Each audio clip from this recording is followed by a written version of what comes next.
Hello, everyone, and welcome to today's webinar, From Instrument to Insight with Single-Cell RNA Sequencing. My name is Nicole Doherty. I'm a Director of Business Development at Almaden Genomics. Joining me today is Nora Kearns, our bioinformatics engineer. A couple things before we get started. This webinar is being recorded and will be sent out to all attendees after, and will also be available online. Please be sure to enter any questions you have for us in the chat box, and they will be addressed at the end during our live Q&A session. On the agenda for today's webinar is a brief overview of Almaden Genomics and how we help researchers analyze different types of genomic data, followed by a deep dive into the essentials of single-cell RNA sequencing analysis, such as handling different data types and how to effectively key-see and align raw sequencing data. Almaden Genomics is a software company that spun out of IBM Research. The genome software was originally built for an internal project, and the team quickly saw the value in building pipelines and workflows for their customers, especially those that didn't know how to code. Today, we work with a variety of clientele, including pharma, biotech, and academic clients, to help with their data processing, whether through our pre-built workflows, access to curated data sets from our partners, as well as bioinformatics consulting services. As experimental methods have improved and driven costs down, the size and availability of data sets, especially single-cell RNA-seq data sets, has increased. So one of the first challenges of analysis is data management. Then biologists are often reliant on bioinformaticians or a bioinformatics core to process their data. This can lead to delays and increase the time to discovery. There's also a need for transparency and organizational systems to track and reproduce methods. Overall, the life sciences discovery process is very complex, with many moving parts that don't always work well together. Genome is an omics data science solution that provides scientists with an end-to-end approach to life sciences discovery. The user's journey on Genome begins with the data, connecting to your own servers or public databases. We provide the ability for users to manage not only the data, but who has access to the data and all the security and logging and around storing and processing the data, all of which is hosted on AWS. After processing data through pre-built or custom workflows, scientists can further explore their data with tool-generated visualizations or build their own visualizations with Jupyter notebooks. Genome gives users simplified data exploration, rapid iteration, and reproducibility of results. Genome was built with the intention of meeting users at their skill level. And on that note, I wanted to host a quick poll to find out about everyone's skill level, experience level with analyzing single cell data. The lowest score on the rating scale, meaning I know nothing, and the highest score being I'm an expert. For biologists or those with less computational experience, we provide guided workflows with a simple form fill interface. Guided workflows also come as pre-built Canvas workflows, which offer more flexibility to customize visualizations and results. And for a fully customized pipeline, you can build your own workflows with our Canvas builder. Once a workflow is built, it can also be ported to a guided workflow for use by other members of your team. Nora will demo all of these capabilities for you today. I think maybe everyone's had a chance to answer. There's still some answers coming in. Okay, so let's check and see what we have. So it looks like a pretty wide variety of answers here, with the bulk being in the lower level of experience in single cell analysis. So that is awesome to know. Thank you, everyone. So for our goal today is to teach you how to navigate some of those challenges around single-cell RNA sequencing data analysis and equip you with the tools you need to generate insights from your raw sequencing data. So with that, I'd like to pass it over to Nora. Awesome. Thank you, Nicole. So I'm going to take over screen share. Oh, can you stop your screen share, Nicole?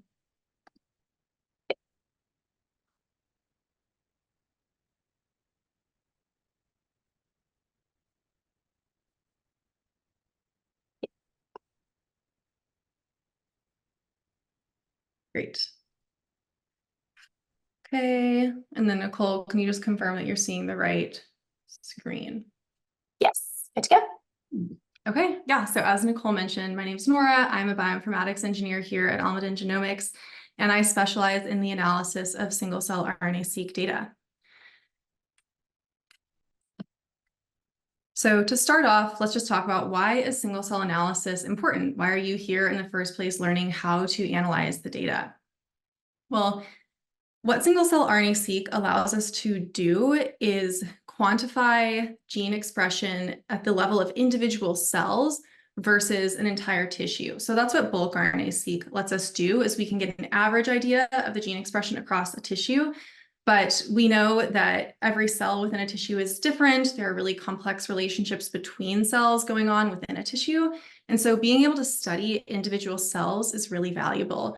Specifically in medicine, you're not targeting a whole tissue. You're looking for a target, protein that's expressed by an individual cell for safety reasons and other reasons.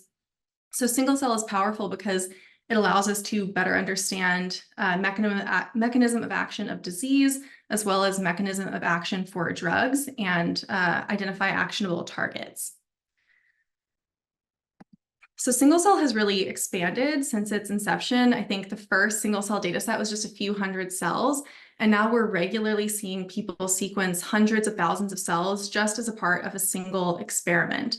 And everyone pretty much acknowledges that single cells is really valuable and applicable to a lot of disciplines across biology, but there are still some things that have hindered its widespread adaptation into common practice.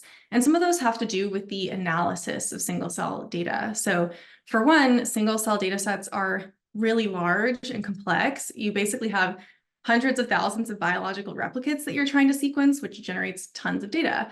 And that's computationally intensive. So you often need high performance computing resources to analyze the data. Also, as single cell has expanded, data set size has expanded, and technology has gotten better for generating single cell data, we've also seen an increase in the number of bioinformatics tools available for processing the data. And that's awesome that we have lots of tools out there now at our disposal, but there has been kind of a lack of standardization with the analysis. So everybody's doing something kind of different, and it makes it hard to facilitate cross-study comparison and data integration. Also, with all of these tools, there's a need for bioinformatics expertise to not only understand the biology of the data, but how to process it, what's actually going on during the analysis. And not everyone has the ability to hire for that expertise if you're at a smaller company or in a lab setting.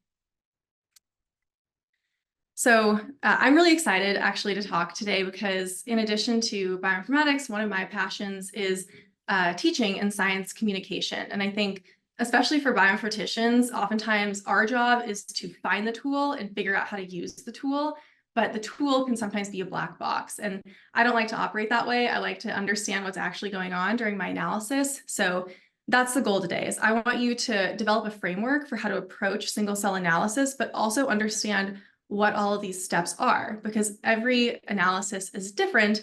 And when you just know the tools, you don't necessarily know how to adopt and change your analysis when your experiment changes.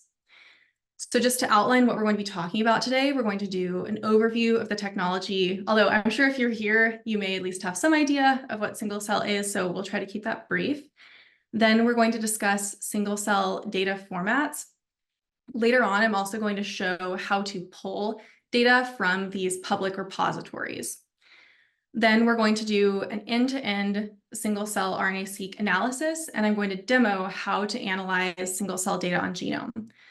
I think when giving a demonstration or teaching anything, it's also really useful to have an example. So for the sake of this webinar, we're going to be reproducing the analysis from this paper, which did single-cell on COVID, flu, and healthy patients and compared them. Okay, so let's start with an overview of the technology. So what single cell does is it allows us to quantify the number of transcripts expressed from each gene in each cell within our tissue of interest. So it starts by preparing the sample, you have your cell suspension, and then you isolate, or this is an example from the 10X kit, but you're isolating individual cells in a little water droplet within an oil emulsion. I think this is just like amazing that we can do this. But basically each cell is in its own droplet with a barcode. And that barcode's really important, or sorry, it's in a droplet with a bead, and that bead is very important because that bead contains barcodes.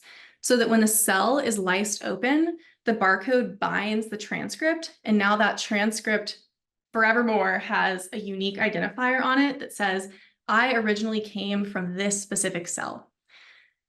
So once we have all of those transcripts barcoded and ready, they go off for sequencing, and then we have our first actual physical data that we can work with for data analysis. So now let's talk about some of those data formats.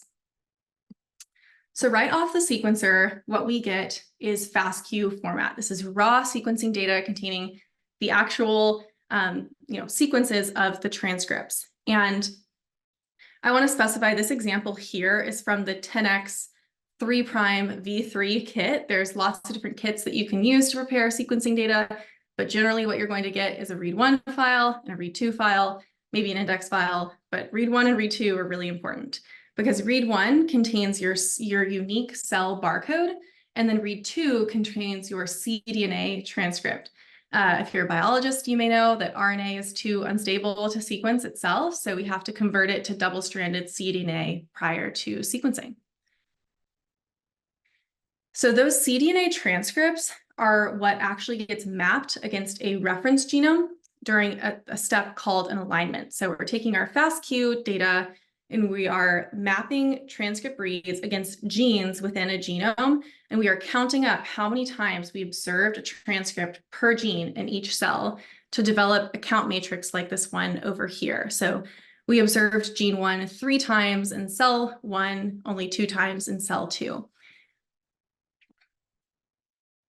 Once we get to a count matrix, then we start seeing lots of different data formats emerge because bioinformaticians love their different data formats.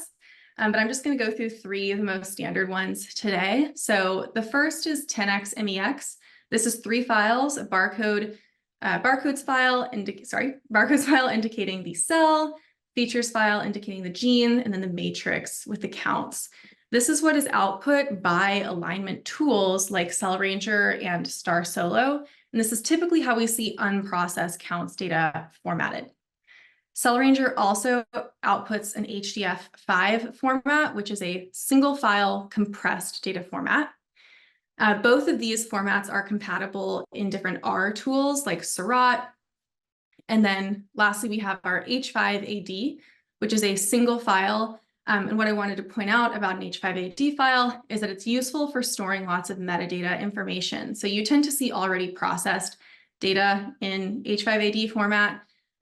This is also kind of a Python specific format if you're working with the library ScanPy to analyze your data. But H5AD consists of a count matrix, this green box here, and then you have a variable matrix which contains the genes as well as metadata information about the genes, such as what type of gene it is, for example. And then an observation matrix with your cell barcodes, and then metadata information about those cell barcodes. I think what I want your takeaway from this slide to be is there are a lot of formats out there, and you have to keep in mind what you want to do downstream with your data so that you're using the correct format. For example, let's say you want to use the tool Cell by Gene. Well, Cell by Gene wants an H5AD file. So you might just want to start off using ScanPy, generating an H5AD, because the interoperability between these file formats is actually not as easy as we would like it to be. All right, so now let's go through an end-to-end single-cell RNA-seq analysis. Some really great advice that I got from a data science friend of mine is that it's good to start your analysis with the end in mind. And by the end, we're talking about the figures, what everybody wants to see. And so for this analysis, we are going to generate a couple different flavors of a t-SNE. What is a t-SNE? So a t-SNE is a data visualization method that allows you to visualize very high dimensional data in low dimensional space. When I say high dimensional data, I'm talking about each of these cells has tens of thousands of genes that it's expressing, and each of those is a variable. So how do we take all of these variables and then condense it down to something that we can actually look at and digest? So that's what a t-SNE does, is on a t-SNE, the axes are really arbitrary. They are representations of many, many, many variables kind of behind it. So, but what's really important to know about a t-SNE is that on a t-SNE, proximity is a measure of similarity. So on this plot, each point represents a cell, and points that are very close together are cells that are similar, of the same type. Cells that are far apart from each other are really different, of different types. So the types of t-SNEs that we're going to generate are this one, colored by disease type. This next one, we're going to look at t-SNE colored by expression of specific genes. Then we're going to look at a t-SNE colored by cell type, and we're going to generate a t-SNE colored by cell type. And then lastly, we're going to look at proportion of each cell type in the different conditions. Okay, so now we know what the end of our analysis is going to be. Let's back up and talk about the starting data. So we are going to start from the very beginning in FASTQ format. So we have 20 samples. Each sample has an R1 and an R2 FASTQ file. And those samples consist of 4 healthy individuals, 5 flu individuals, and then 11 COVID individuals. As I mentioned, it's in FASTQ format, and the specific sequencing chemistry is 10x 3'B3. So how do we actually do this analysis? I'm going to start with just this high-level overview. These are all of the steps that we're going to walk through. As I mentioned before, a lot of times bioinformatics can be this black box. We're using these tools, but we don't necessarily know how to use them. Each box here corresponds to an actual step that you would use in the SRA analysis. SRA is a very common package used for single cell analysis. And on our platform, Genome, this is what we use for our analysis as well. So we, on our platform, like to break analysis down into pre-processing and analysis. Pre-processing is just going from a FASTQ file to a count matrix by performing an alignment. This typically is, you're doing it in one go. You should only have to run it once, as long as, everything goes well. And as long as you're using the same kit, the parameters that you're going to use are the same. But this step is computationally intensive and can take some time. So we like to just isolate that, get it done. And then the analysis is where people tend to spend more time tweaking parameters and changing things. So we have that as a separate step. So as I mentioned earlier, during pre-processing, really what you're doing is you're just taking these raw sequencing reads and then aligning them against a reference genome and developing a count matrix of number of transcripts per gene per cell. The tools that I recommend using to do this are CellRanger and StarSolo. CellRanger is the 10x software, and then StarSolo is an open source method designed to reproduce the results of CellRanger, but at significantly faster speeds. StarSolo has settings for all of the different 10x kits, so that's really nice.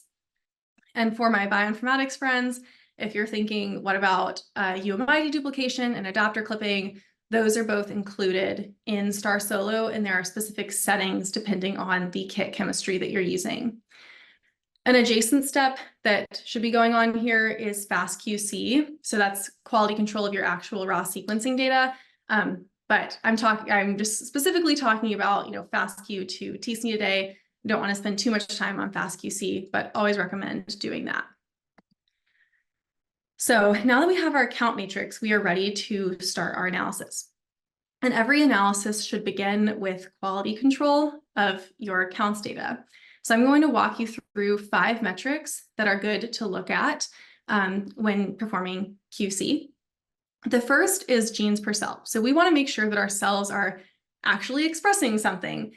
So typically a good threshold to set here is about 200. You're going to filter out any cells that express fewer than 200 genes.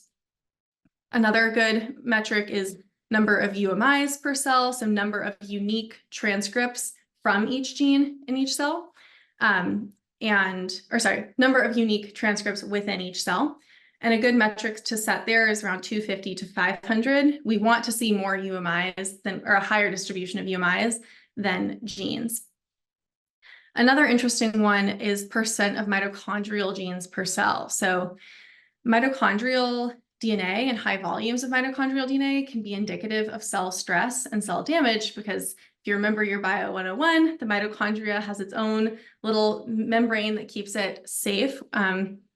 So we want to filter out any cells where we're observing large quantities of mitochondrial DNA. So a good filter to set there is anywhere from 10 to 20. It depends on the cell type.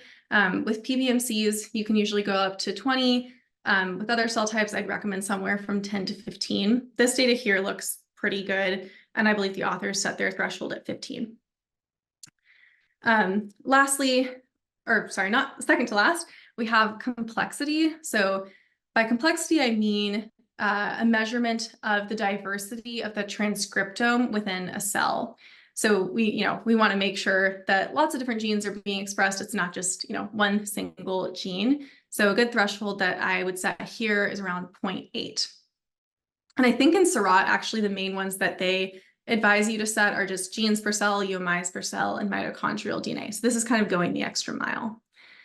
And then the last one that we can look at is the ratio of genes to UMIs.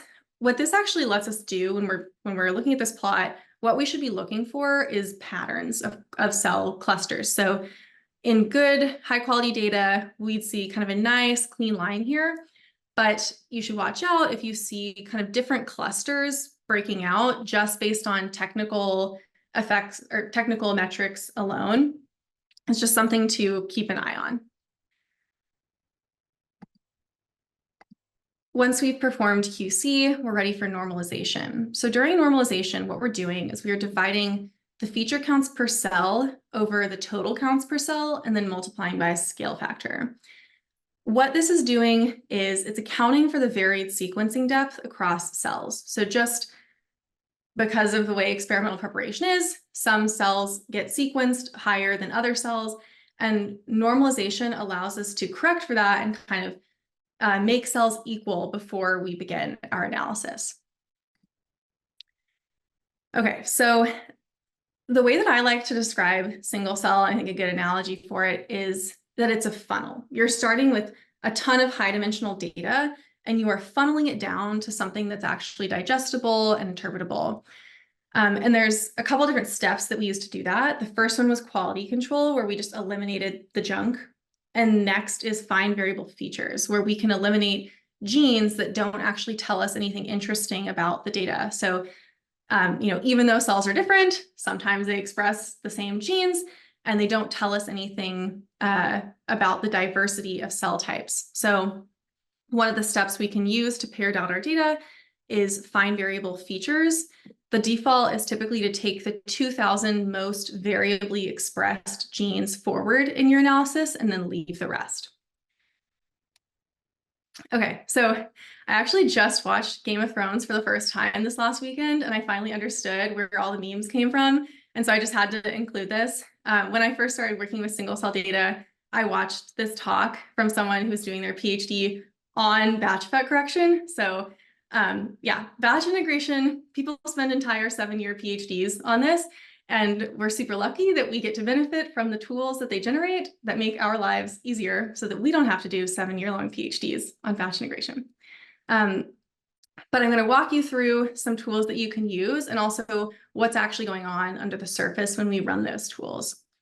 So I took this example from a paper. Sorry, I should have linked it here because it's actually a great paper on benchmarking batch effect correction methods, but they took 2 samples, one that was done on micro-well-seq and another that was done on smart-seq. And we see that these cells break out into different clusters just based on the technology that was used to, process them, which we don't want to see. So then the authors performed batch integration or batch effect correction and batch integration using SRA-3 and Harmony. And you can see, okay, now these cells are overlapping a lot more, which we'd expect. There are the same cell types in each batch. We should see them overlapping more. Now, what's actually going on under the surface here, at least I'll speak to SRA-3, is that it's taking these clusters of cells based on batches, and it's identifying cells that demonstrate similar expression profiles, but they may have shifts that are accounted for by the technical batch effects. So it's saying, okay, this cell over here actually has a really similar expression pattern to this other cell in this other batch. I'm going to use those cells as anchors to correct for the batch effects and merge them together. And I should say, you only perform batch integration if you have multiple samples, of course, but then also this is typically if you have data that was produced off of different sequencers, maybe slightly different experimental preparation, definitely across different labs. If you're trying to integrate like a public data set with your own data set, it's a good idea to do.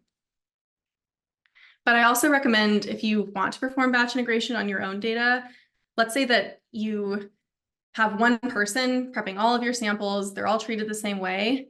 It would be a good idea to do batch integration or batch effect correction and batch integration, but also just try merging the data because you may not actually have batch effects there, and you don't want to overcorrect and actually lose some true biological variation between your batches because you're trying to remove batch effects. So the next step is scaling the data. Typically, the reason that we do this is to ensure that highly expressed genes don't dominate the analysis downstream. Typically, we see that highly expressed genes also demonstrate the highest variation in expression. And so what we do is we scale the variation with the expression level. So what this involves is shifting the mean expression of each gene across cells to 0, as well as shifting the expression of each gene across cells so that the variance is 1. Really, the takeaway here is just we want to give high expressing genes and also low expressing genes that do demonstrate interesting variance more equal weight. Okay, so the next step is another reduction step. So remember, at the top of our funnel, we got rid of the junk data, then we eliminated genes that weren't interesting to us. Next step is a dimensionality reduction step called principal component analysis. So what principal component analysis does is it takes all of your input variables and then it develops new variables that represent the starting variables. And these new variables are called principal components. Each principal component represents a linear combination of all of your starting variables, so your genes. And so principal component 1, over here we have this PCA plot. Principal component 1 is one representation of all the starting variables. Principal component 2 is another representation of all the starting variables. And as you move down the number, principal component 1, principal component 2, component 3, 4, 5, the early principal components or principal component 1 explains most of the variation in the data. And then it gets less and less and less as you move on. So one way of visualizing that is an elbow plot, which I have done here. Hopefully it's not cutting off at the bottom of the screen. But as you see, as you move forward or to greater levels of principal components, it explains less of the variation in the data. So once you have done a PCA, you are going to select a number of those principal components to take with you for the rest of your analysis. And one way of doing that is by looking at this elbow plot here and observing where it kind of stagnates, and keeping more and more principal components doesn't really help you in terms of preserving variation in your data. So if I were looking at this elbow plot, I would probably set my threshold somewhere between 13 and 15. Another one that you can use, I don't have a graphic of it, but It's a scRNA plot, which actually shows you cumulatively the percent of variation explained by the principal components, which is a nice one to use. Another thing about principal component analysis is it's always a good idea to just take a look at your PCA plot, because you'll see, like, once you do a PCA, are my cells starting to break out into unique clusters? Because if you do a PCA and you're just seeing all of your cells in like one blob, that's a sign, an early sign that things are probably not going to go super well from you from that point forward. So the next steps kind of go hand in hand, and find neighbors happens before find clusters. But during find neighbors, the find neighbors tool is taking in the principal components that we chose from the PCA step, and it's using them to generate something called a shared nearest neighbors graph. What this is a representation of the local neighborhood relationships between cells based on those input principal components. An SNN graph contains two things, nodes and edges. Each node is a cell, and then the edges represent connections between those cells. And the edges are weighted based on the number of shared connections between a node and its connecting node. I think a nice analogy to sort of simplify that is, let's say that you are a wedding planner and you have to design a seating chart for a wedding, and you have a bunch of circular tables with whatever, 10 seats or something. You wouldn't want to put person A at a table with person B, and person B is the only person A knows, and person B knows the rest of the table, because then that would just be weird for person A. You'd rather have a table where most of the people kind of know each other. So you want, tables that group together really nicely. The important parameter here is K. So K is the number that you would expect your smallest cluster to have. We take the output of find neighbors, which was that SNN graph, and pass it into the find clusters step. So what find clusters does is it takes that SNN graph and it uses it to identify the best communities which minimize the distance between nodes within a cluster. So just this example over here, we have these 5 nodes that connect really well to one another, but then this node over here also connects to this node over here, and this node over here connects to this node over here. But reasonably, what find clusters would say is, you know what, these cells cluster really well together. I'm going to group them together. And the important parameter here is resolution. Typically, the resolution, I think the default resolution in SRA is like 0.6 or 0.8. But what's important to know is that the higher resolution you set means that you would expect to see more smaller clusters, whereas the lower resolution that you set, you're going to see fewer big clusters. So now we're at our really exciting step, which is generating this beautiful kind of canonical UMAP or t-SNE plot that's associated with single cell analysis. And UMAP and t-SNE, similar to PCA, is a dimensionality reduction step, but it's slightly different than PCA. PCA is really designed for dimensionality reduction and data analysis. UMAP and t-SNE are more optimized for data visualization. So one of the ways that they are different is that t-SNE allows you to represent nonlinear combinations of the relationships between input variables. So what's actually going into a UMAP or a t-SNE are those principal components that you selected to carry with you. And so t-SNE1 is a nonlinear combination of all the principal components, and then t-SNE2 is another nonlinear combination between all the principal components. But what's important to know about t-SNE and UMAP is that they're really designed for data visualization because they're designed to optimize the condensing of clusters and the distributing of neighborhoods. So they're trying to form the tightest clusters with the greatest distance between them. Lastly, if you're a biologist, you're like dying to know what those actual clusters are. So you'll probably want to do cell type annotation at the end of your analysis. The way that this has traditionally been done is with manual annotation based on marker genes. So you're looking at how a cluster actually expresses a marker gene like CD14 if you're trying to annotate monocytes. But as you can imagine, that can be, painstaking and slow, especially if you have lots of clusters. So more recently, we've seen tools developed for automated cell type annotation. What we use on Genome is called scRNA. scRNA is automated reference-based annotation. So it takes an already annotated reference data set and it compares it to your unannotated reference data set. And based on a similarity comparison between the two, it assigns labels from the reference data set to your unannotated data set. Okay, so let's take a step back again. This was kind of our guide to single cell analysis, broken out into pre-processing and analysis.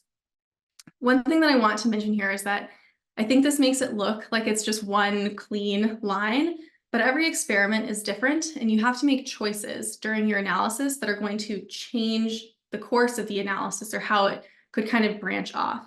So one of the features that I want to show you on Genome is how we handle that for you. Okay, so now it's time for a demo of Genome using this paper. So I'm just going to minimize this and then pull up Genome. So now I'm in my Genome workspace. I have set up a project for us to work in. So I'm just going to go into that project and then head over to the Data tab. So every analysis begins with grabbing your data. The authors publish their data in two places that I'm going to talk about. The first is GEO, which is for Gene Expression Omnibus. This is typically where we see counts data hosted. So we can see down here, they have the 10x MEX, barcodes, features, and matrix file.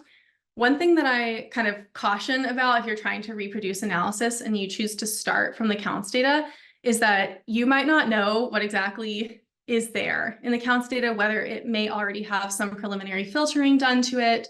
In this case, they've already integrated the data. And so if you truly want to reproduce their analysis from the beginning, it's best to start over on SRA, which is where people host FASTQ files publicly. So SRA is Sequencing Read Archive. So I've just navigated here and I can see all of 20 of the runs as well as some metadata associated with the runs.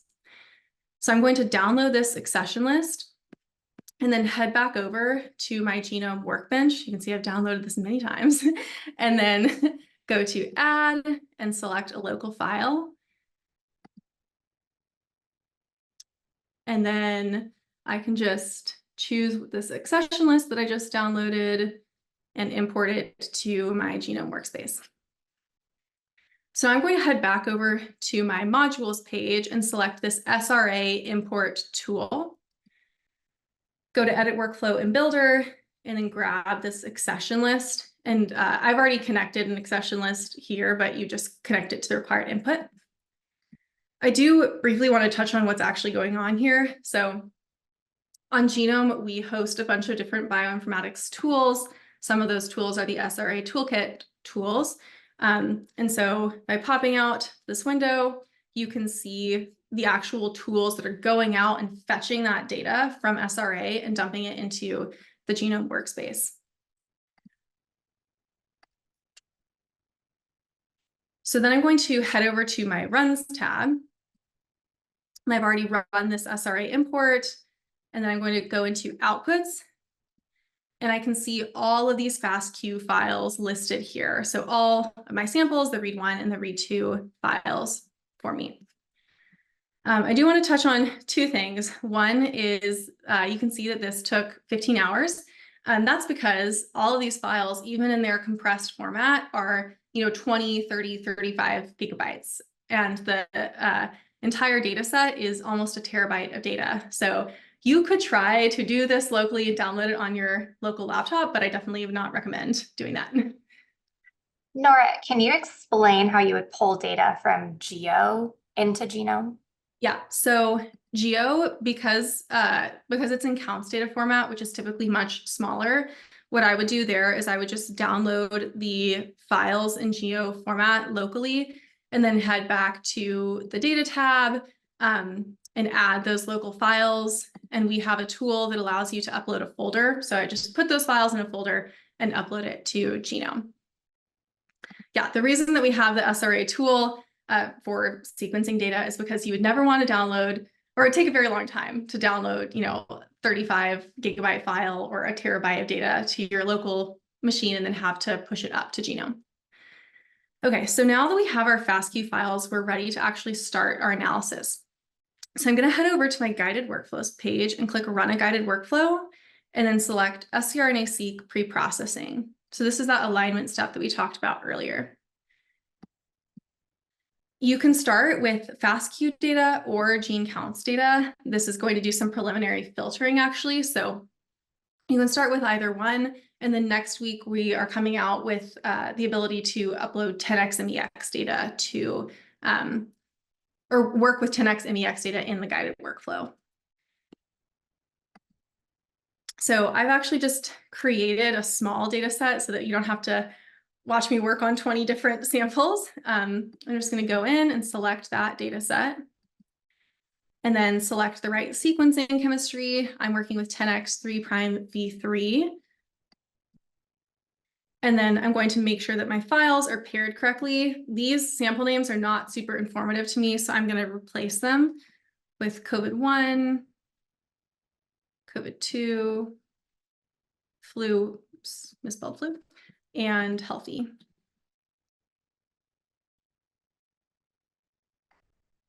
Then I'm going to assign some metadata. So I know that I have a COVID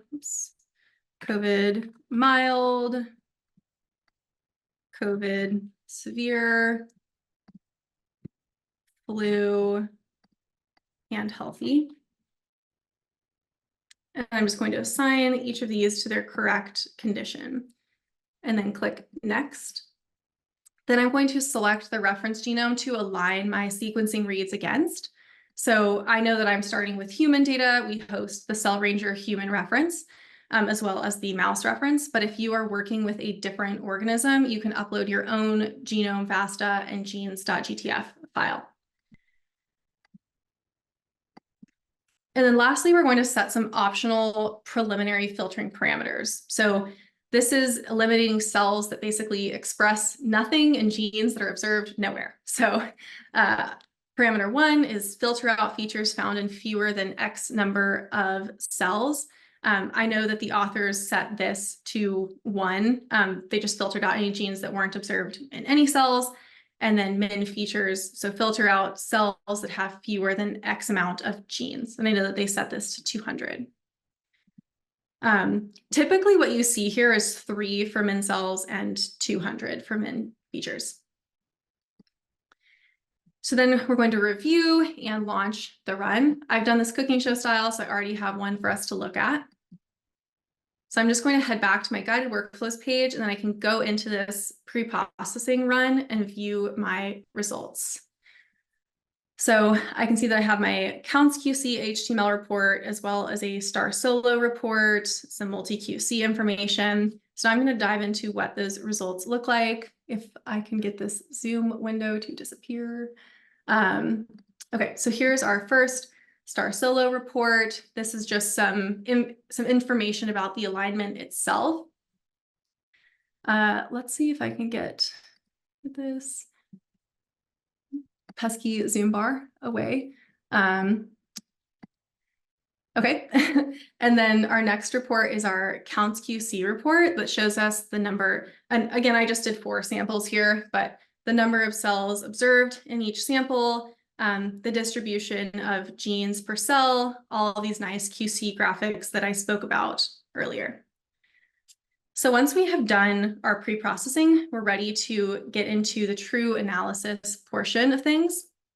So I'm going to head back over to guided workflows and select Run a Guided Workflow. And then I'm going to choose scRNA-seq analysis. So in the analysis, you're going to choose the counts data that you generated in a previous pre-processing run. So I'm going to click this run that I just showed you, and then my QC graphics will appear, and I'll use those to choose what filtering parameters I'm going to set. I know that, or there's lots of different parameters here that you can set, but I know that in this paper, the authors just set percent mitochondrial genes to not 145 to 15, and then the minimum genes per cell to 200. And then they're going to apply the same filters to all of the samples. So it's generally a good idea to try to apply the same filtering parameters across your samples. You can actually introduce batch effects by treating each sample differently and filtering it a different way. Obviously, there are going to be some cases where maybe one sample is just worse QC than others, and you may have to treat that a little differently. But based on what I'm seeing here, I think all of these samples demonstrate pretty good quality, and I'm going to apply the same filters across them. Then there's an option to regress out the effect of cell cycle genes. So when we get to the end of our analysis and we have a nice t-SNE or UMAP plot, we ideally want to see those cells break out into clusters because they are biologically similar because they're the same cell type. But there are many reasons why cells may be biologically similar. And one of those sources of biological variation is that they express the same cell cycle genes because they're in the same phase of the cell cycle. So there's an option on Genome to regress out the effect of the cell cycle, and you can do that with the default Seurat human cell cycle genes or the mouse homologs, or supply your own input genes. But I know that in this paper, the authors did not do this step.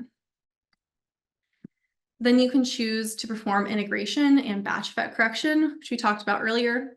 On Genome, we host two different options for performing integration. One is with CCA, which is canonical correlation analysis, and the other is reciprocal PCA. So let's step back and talk about what that means. So CCA is Seurat's default method, and it's typically best for samples where you're anticipating seeing conserved cell types across samples, but they're demonstrating shifts in expression based on experimental conditions. The other option is rPCA, which is, as I mentioned, reciprocal PCA, and this is significantly faster than CCA because it's using principal components instead of the count matrix. So it's basically working with smaller data, I guess is one way of putting it. And it's also a lot more conservative. So as I mentioned before, one of the dangers with performing batch effect correction is that you actually remove true biological variation.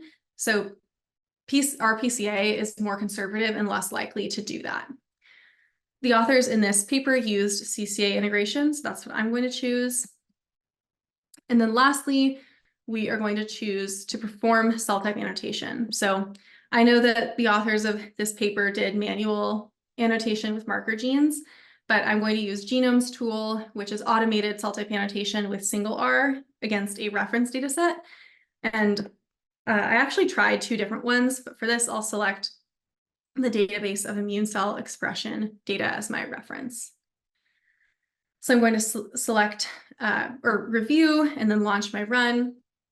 Again, I've already finished this run, so I would just go into my analysis, view results, and now I'm going to walk you through some of the results that we output from our analysis. So each run gets its own report for both the batch effect corrected integrated data as well as the individual samples. And there's lots of good content in these reports, but to start, this is the t-SNE that I walked us through earlier. So we can see on the t-SNE clusters of monocytes, of T cells and NK cells, as well as B cells. And we can walk back over to the figure that we started with, and we're seeing the same thing. So B cells, CD4 and CD8 positive T cells, NK cells, monocytes. One of the things that I want to mention here is that t-SNE and UMAP are both non-deterministic. Both non-deterministic methods. And what that means is that even when you use the exact same parameters and do the exact same analysis, you will end up with a slightly different appearance to your t-SNE or your UMAP from time to time, from one analysis to the next.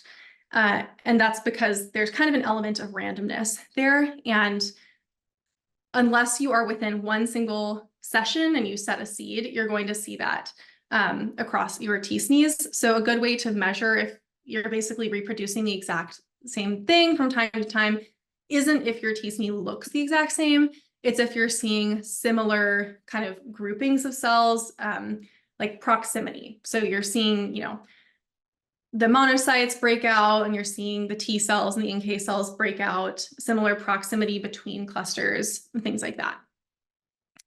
And then we can also see how SRA identified these clusters down below. And then lastly, we have our t-SNE colored by our specific patient.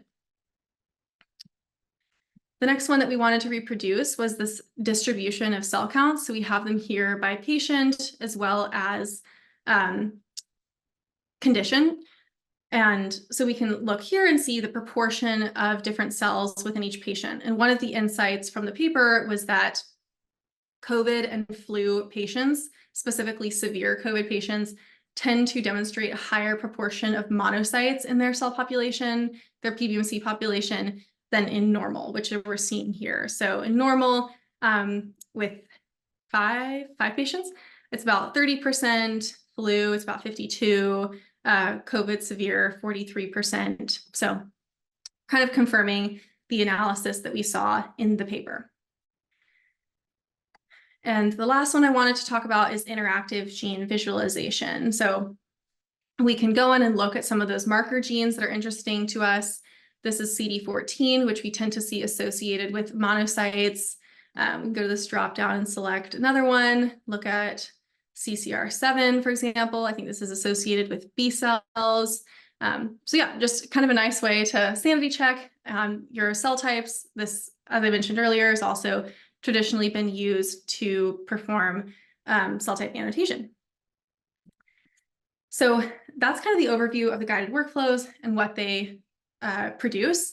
The last thing that I wanted to mention for my bioinformaticians is, maybe you were thinking, okay, like that's a good amount of steps, but I know that there's actually a lot more options, a lot more things that we could tweak.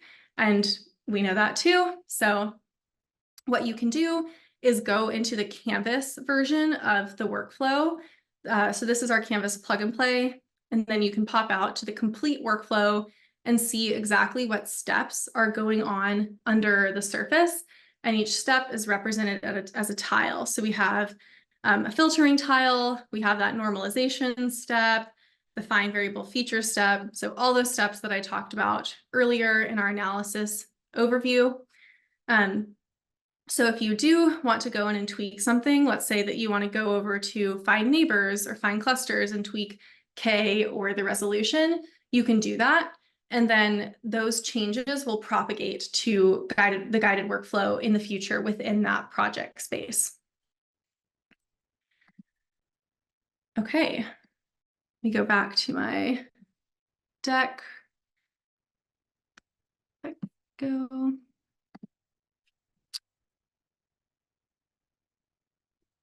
So remember that this was our starting goal. Nicole, is this the right screen that we're seeing? Yeah, yes, thank you, Nora. That was awesome. Great presentation.